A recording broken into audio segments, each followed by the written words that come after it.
మీనము వారికి గనక చూసుకున్నట్లయితే మీన రాశి వారికి ప్రస్తుతం ఏలినాటి శని ప్రభావం తగ్గింది. మనకి వక్రించినందుకు శని 12లో రాహు ఉన్నాడు. ఈ మాసంలో చంద్రుడితో సహా 5 గ్రహాలు మారుతున్నాయి. చంద్రుడు 2 నెలలు మారుతుంటాడు. అది కాకుండా రవి 6లో ఉండే రవి 17వ తేదీ నుంచి సప్తమంలోకి మారుతున్నాడు. అదే 6వ భావంలో బుధకేతువులు కూడా ఉన్నారు కాబట్టి ఆయన 7వ తేదీ నుంచి మారుతున్నాడు. ఇంతకాలం సప్తమంలో నీచబడి ఉన్నటువంటి శుక్రుడు అష్టమంలోకి మారుతున్నాడు. అదేవిధంగా చతుర్థంలో ఉండే కుజుడు 19వ తేదీకి ఉచ్చస్థానంలో ఉండే గురువుని చేరుకోవడం, మరియు 12లో రాహు ఉండడం. మరి ఈ యొక్క గ్రహస్థితిని అనుసరించి మీకు ఎలా ఉండబోతుంది, ఏ దేవత ఆరాధన చేయాలి, ఎటువంటి విషయాల పట్ల మీరు జాగ్రత్తగా ఉండాలి అనేటువంటి అంశాలు చెప్తుంది నేనైనప్పటికీ చెప్పిస్తుంది సాక్షాత్ లలిత అమ్మవారిగా భావిస్తూ ఆ లలితాంబిక అమ్మవారి యొక్క అనుగ్రహం మీకు పరిపూర్ణంగా కలగాలని మనస్ఫూర్తిగా కోరుకుంటూ, ఇక్కడ ఎప్పుడైతే రాశిలో శని వక్రించాడో ఒక రకంగా చాలా మటుకు స్ట్రెస్ తగ్గిస్తుంది. అయితే మీకు ధనాధిపతి 4లో ఉన్నందుకు ఏదైనా ప్రాపర్టీస్ తీసుకునే విషయంలో కొంచెం జాగ్రత్తగా చూసుకొని తీసుకోండి. ప్రాపర్టీకి ధనం ఇస్తున్నాము. అయితే ఈ కుజుడు 19వ తేదీ నుంచి మారుతున్నాడు. ఉచ్చస్థానంలో ఉండే గురువు దగ్గరికి వెళ్తున్నందుకు ఫైనాన్షియల్ గ్రోత్ మరింత పెరుగుతుంది 19వ తేదీ నుంచి. ఎందుకంటే ధనాధిపతి వెళ్ళి అక్కడ కలుస్తున్నాడు కాబట్టి, లేదా తండ్రి నుంచి రావాల్సిన ధనం రావడము, సంతాన అభివృద్ధి కలగడము, ఇవన్నీ కూడా కలుగుతాయి. సంతానం కోసం చేసే ప్రయత్నం కూడా 19వ తేదీ నుంచి బాగుంటుంది చెప్పాలంటే. కాకపోతే 6వ భావంలో రవికేతువులు ఉన్నందుకు కొంచెం అప్పుల విషయంలో గవర్నమెంట్ రిలేటెడ్ వ్యక్తులకు అప్పులు ఇవ్వడం తీసుకునే విషయాల్లోని కొంచెం జాగ్రత్తగా ఉండండి. కాకపోతే ప్రభుత్వం గవర్నమెంట్ అండర్టేకింగ్లో ఉండే ఉద్యోగాలు కొన్ని ఉంటాయి, అవి లభిస్తాయి కూడా. రవి 6లో ఉన్నందుకు 17వ తేదీ వరకు. అయితే ఈ 17వ తేదీ నుంచి రవి మారుతున్నాడు. ఆల్రెడీ 7వ తేదీ బుధుడు మారిపోయి ఉన్నాడు. కాకపోతే ఇక్కడ ఏంటంటే 19వ తేదీ నుంచి 26వ తేదీ వరకు ఎవరైతే బంధువర్గంలోని మెడికల్ రంగాల్లో ఉండేటువంటి వారితో, లేదా రాజకీయ సంబంధంగా ఉండేటువంటి కొన్ని పరిచయాలు పెంచుకోవడానికి కానీ, వివాహ ప్రయత్నాలకు కానీ 19 నుంచి 26వ తేదీ వరకు చాలా అనుకూలంగా ఉంది. అష్టమంలో శుక్రుడు వస్తున్నందుకు కొన్ని ఇన్సూరెన్సెస్ మూలంగా కలిసి వస్తుంది, పార్ట్నర్స్ మూలంగా డబ్బులు వస్తాయి 3వ తేదీ నుంచి ఈ నెల చూసుకున్నట్లయితే. మరియు కాస్త రీసెర్చెస్ కలిసి వస్తాయి చెప్పాలంటే. ఇక 12లో రాహు ఉన్నందుకు కొంచెం విదేశీ యోగాలు కూడా ఏర్పడతాయి. అయితే డేట్స్ వైజ్గా చూసుకుంటే మీకు 1, 29, 30 తేదీలు ధనపరమైనటువంటి విషయాల్లో అనుకూలత ఉంటుంది. 3, 4 తేదీలు కాస్త లాంగ్ జర్నీస్ ఉంటాయి. కొంచెం సిబ్లింగ్స్తో అది మాట్లాడేటప్పుడు కొంచెం జాగ్రత్తగా ఉండండి. 5, 6 తేదీలు కొద్దిగా ఏంటంటే సంతానం కోసం ఏదైనా ల్యాండ్స్ తీసుకునే ఇట్లాంటి విషయాల్లో బాగుంది. కాకపోతే కొంచెం వాహనం మీద వెళ్ళేటప్పుడు కొద్దిగా స్లోగా వెళ్ళండి. బట్ డోంట్ వరీ, ప్రాపర్టీ యోగం కూడా ఉంటుంది అక్కడ. ఇక 7, 8, 9 తేదీలు తీసుకునే నిర్ణయాలు చాలా కీలకమైన ఉంటాయి. దానివల్ల మీ లైఫ్ కూడా మంచి టర్న్ తీసుకుంటుంది. 10, 11 తేదీలు అప్పులు ఇవ్వడం తీసుకోవడం, హెల్త్ విషయంలో జాగ్రత్తగా ఉండండి. 14, 15 తేదీల్లో ముఖ్యంగా మీరు ఇక్కడ కొంచెం మీ సంతానము వాహనం మీద వెళ్ళేటప్పుడు స్లోగా వెళ్ళమని చెప్పండి. కాకపోతే కొన్ని ఇన్సూరెన్సెస్ మూలంగా కూడా కలిసి వస్తుంది, కొంత రీసెర్చెస్ మూలంగా కూడా. 24, 25 తేదీలు ఎటువంటి ఇన్వెస్ట్మెంట్స్ చేయకూడదు. 26, 27, 28 తేదీలు పర్టికులర్గా మీరు, అంటే ఇది కొంచెం ప్రయాణ సూచనలు చూపిస్తుంది, బట్ కొంతమంది బెనిఫిట్స్ కూడా ఉంటాయి దీనివల్ల. ఇక మీరు నిత్యము చేయవలసిన దేవతారాధన దక్షిణామూర్తి యొక్క ఆరాధన, రాజరాజేశ్వరి అమ్మవారి యొక్క ఆరాధన చేయండి. అన్ని విధాలు బాగుంటుంది. చాలామంది నన్ను అడుగుతున్న ప్రశ్న ఏమిటంటే అసలు జాతకం ఎప్పుడు చూపించుకోవాలి, వాస్తు ఎప్పుడు చూపించుకోవాలి, రెండిటికి క్లారిటీ ఇస్తానండి.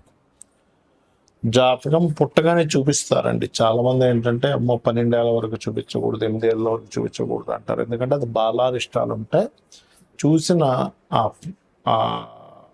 ఆస్ట్రాలజర్ ఎవరైతే ఉంటారో దైవజ్ఞుడు, అతనికి ఆ దోషం అంటుకుంటుందనే భయంతో కానీ ఉపాసన చేస్తూ ఉన్నట్లయితే భారం మొత్తం అమ్మవారి మీద వేసి అమ్మవారు చూపిస్తుంది, అమ్మవారు పలికిస్తుంది అన్నప్పుడు ఇబ్బంది ఏమీ ఉండదు. గుర్తుపెట్టుకోండి. ఉపాసన చేయాలి, అనుష్ఠానం చేయాలి. రోజు కనీసం 2-3 గంటల సేపు జపంలో కూర్చోవాలి. గాయత్రి కానీ మీ ఇష్టదేవత కానీ చేసుకుంటే ఇబ్బంది ఉండదు. ఇక రెండవ విషయం ఏంటంటే, అసలు చిన్నప్పుడు చూస్తేనేగా ఏ దోషం ఉంది ఏంటని చేసేది, రైట్. ఇక జనరల్గా చిన్నప్పుడు పక్కకు పెట్టేస్తే అసలు ఎప్పుడెప్పుడు చూసుకోవాలి జాతకాన్ని. మీకు మహాదశ మారుతూ ఉంటుంది, గుర్తుపెట్టుకోండి. అంటే మనకి పుట్టినప్పటి నుంచి ఉదాహరణకు అశ్విని నక్షత్రంలో పుట్టాం, కేతు మహాదశ 7 ఏళ్ళు ఉంది. 7 ఏళ్ళ తర్వాత శుక్ర మహాదశకు 20 ఏళ్ళు ఉంటుంది. అలా మహాదశ మారేటప్పుడు ఖచ్చితంగా చూపించుకోవాలి. ఎందుకంటే ఒక దశ మారేటప్పుడు లేదా అంతర్దశలు మారేటప్పుడు కూడా చూపించుకోవడం మంచిది. మనకి ఆలోచన విధానము, మనం చేసే యాక్టివిటీస్లో ఖచ్చితంగా మార్పులు ఉంటాయి అక్కడ. అంటే అప్పటి వరకు బాగానే ఉన్న వ్యక్తి అప్పుడే నేను విదేశాలకు వెళ్ళాలనుకుంటాడు. లేకపోతే అప్పటి వరకు అసలు నాకు వివాహమే వద్దన్న వ్యక్తి వివాహం చేసుకుందాం అనిపిస్తుంది, లేదా వివాహం వద్దనిపిస్తూ ఉంటుంది, లేదా సడన్గా ఒక వ్యాపారం చేద్దాం అనిపిస్తూ ఉంటుంది, ఒక షేర్ మార్కెట్ చేద్దాం అనిపిస్తూ ఉంటుంది. ఎందుకంటే గ్రహం జీవుణ్ణి ప్రేరేపిస్తుంది. గ్రహం యొక్క ప్రేరేపణ వలన ఆ జీవుడికి, అది స్త్రీ కావచ్చు పురుషుడు కావచ్చు, వారికి ఆలోచన వస్తుంది. ఆ ఆలోచన మీకు పాజిటివ్ వైపు వెళ్ళే ఆలోచన, నెగిటివ్ వైపు వెళ్ళే ఆలోచన. ఎందుకంటే ఒక వ్యక్తి ఇంటి నుంచి వెళ్ళిపోయిన సినిమా ఫీల్డ్లోకి వెళ్ళిపోవాలని హైదరాబాద్కు మెడ్రాస్కు వెళ్ళిపోయి సూపర్ స్టార్ అయిన వ్యక్తి ఉన్నాడు. ఎందుకు పనికి రాకుండా వ్యసనాల బారిన పడ్డ వాళ్ళు ఉన్నారు. కాబట్టి ఇక్కడ పర్టికులర్గా ఏంటంటే ఈ విషయంలో ఎప్పుడైనా గుర్తుపెట్టుకోండి, గ్రహం మారినందుకు ఎటువంటి రిజల్ట్స్ ఇస్తుంది అనే దాన్ని బట్టి మహాదశ అంతర్దశ మారిన బట్టి ఒకటి చూపించుకోవాలి. తరచూ యాక్సిడెంట్స్ అవుతున్నాయి, లాసెస్ అవుతున్నాయి, అనారోగ్యం అవుతుంది, లేకపోతే ఎప్పుడు గొడవలు అవుతున్నాయి, ఈ సందర్భాలను కూడా మీరు చూపించుకోవచ్చు. లేదా ఉద్యోగం మాటిమాటికి పోతుంది అంటే సిచ్యువేషన్స్, మీ లైఫ్లో సిచ్యువేషన్స్ డిఫరెంట్గా అవుతున్నాయి, దశ మారినట్టు మీకు తెలియదు, అప్పుడు కూడా చూపించుకోవాలి. అదేవిధంగా ఇల్లు మారేటువంటి విషయాల్లో గృహం మారుతున్నాము, గృహం మారేటప్పుడు కూడా మంచి గృహంలోకి వెళ్ళడం చాలా ముఖ్యం. ఎందుకంటే వాస్తు జాతకం ఎలా పనిచేస్తుంది, వాస్తు కూడా అంతే బ్రహ్మాండంగా పనిచేస్తుంది, గుర్తుపెట్టుకోండి. కాబట్టి ఇల్లు మీకు ఏ డైరెక్షన్ పనిచేస్తుంది, ఆ ఇల్లు యొక్క పదం ఎలా ఉంది, ఇల్లు కనుక బాగుంటే మీ లైఫ్ చాలా మటుకు సెట్ అవుతుంది. ఇది చాలా చాలా ట్రూ. ఇది నేను కొన్ని సంవత్సరాల పరిశోధనలో చెప్తున్నటువంటి అంశం, కొన్ని వందల వేల ఇల్లు చూసిన తర్వాత. ఎందుకంటే మనం శాస్త్రాలన్నీ కూడా మనం భయపడడానికో కదా, మనం జీవితాన్ని హ్యాపీగా ఉండడం కోసం. ఇక రెండో విషయం ఏంటంటే, ఇక్కడ సొంతిల్లు కట్టుకునేటప్పుడు కట్టుకున్న సమయం నుంచే చక్కటి ప్లానింగ్, అంటే వాస్తుపరంగా పరిపూర్ణంగా ఉండే ప్లానింగు, అందులో పర్ఫెక్ట్గా డోర్ పదం ఎక్కడ పెట్టాలి, ఎక్కడ వాష్రూమ్స్ ఉండాలి, ఎక్కడ ఎటువంటి యాక్టివిటీస్ చేయాలి, ఇంట్లో ఎటువంటి రంగులు వేసుకోవాలి, అన్నీ కూడా వస్తాయి వాస్తు ప్లానింగ్లో. ఆ రకంగా మీరు ప్లానింగ్ చేసుకుంటే ఇంకా బాగుంటుంది. ఆ రకంగా ప్లాన్స్ కూడా ఇవ్వడం జరుగుతూ ఉంటుంది. అయితే ఇక్కడ ఇల్లు అద్దిల్లు అయినప్పుడు ఎలాగా అని సందేహం కలుగుతుంది చాలామందికి. అద్దింట్లో కూడా ఎటువంటి మార్పులు చేయకుండా, అంటే ఏదో పగలగొట్టకుండా తీసేయకుండా కూడా చేయవచ్చు, గుర్తుపెట్టుకోండి. అద్దె ఇంట్లో కూడా అంటే వాస్తు అంటే ఎంతసేపు దీన్ని మొత్తం కూల్చేయాలంటే మనం అద్దెంట్లో ఎక్కడ కుదురుతుంది అనుకుంటూ ఉంటారు. కానీ అద్దెంట్లో కూడా రంగుల ద్వారాను, వస్తువులు పెట్టుకునే అమరికలో తేడా ఉండడం వల్ల చిన్న ఇప్పుడు బ్లాకర్స్ అంటూ ఉంటారు, లేకపోతే చిన్న మెటల్స్తో కొన్ని రెమెడీస్ చేస్తాం వాష్రూమ్ ఉండకూడని ప్రదేశంలో ఉన్నప్పుడు. ఆ రకంగా కూడా మీరు చేసుకోవచ్చు.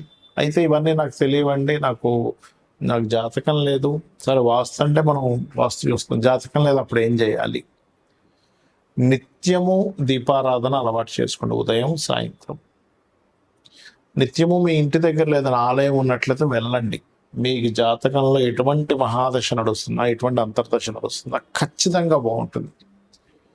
హ్యాపీగా అయితే ఉంటారు. కోట్లు సంపాదించకపోయినా ప్రశాంతంగా ఉంటారు, ఆనందంగా ఉంటారు. ఎందుకంటే ఎన్ని కోట్లు సంపాదించినా కూడా ఆనందం లేకపోతే వేస్ట్. కాంతార మూవీ చూశారుగా, కాంతార మూవీలో ఏంటి, ఆనందం కోసం రాజు బయలుదేరుతాడు. ఒక రాయిని చూసినప్పుడు ఆనందం కలుగుతుంది. అలా ఏంటంటే మీకు నిత్యము లలిత చదువుకోవడం, వినడం. జాతకం తెలియదని నాకేం చేయాలో అర్థం కావట్లేదు, అమ్మవారే మనకు దారిని చూపిస్తుంది. నువ్వు వెళ్ళే తప్పు, ఈ రూట్లో వెళ్ళకు, ఇబ్బంది వస్తుంది, షేర్ మార్కెట్లోకి వెళ్ళకు, లేకపోతే షేర్ మార్కెట్లోకి వెళ్ళు, బాగుంటుంది. బాగుండేది ఉంటుంది, పాడైపోయి ఉంటాయి వాళ్ళ జాతకాలను బట్టి. నీచభంగ రాజయోగాలు ఉన్నాయి, అద్భుతంగా కలిసి వస్తున్నాయి. విపరీత రాజయోగాలు ఉన్నాయి, అద్భుతంగా కలిసి వస్తున్నాయి. పంచమహాపురుష యోగాలు ఉన్నాయి, కొంతవరకు సపోర్ట్ చేస్తుంది జాతకాన్ని. ఆ రకంగా జన్మజాతకంలో అసలు ఏ దోషం ఉంది, ఏ యోగం ఉంది, ఎప్పుడు ఏది మనల్ని ప్రేరేపిస్తూ యాక్టివ్ చేస్తుంది అనే విషయాన్ని మనం జాతకం ద్వారా తెలుసుకుంటూ ఉండాలి. శ్రీమాత్రే నమః.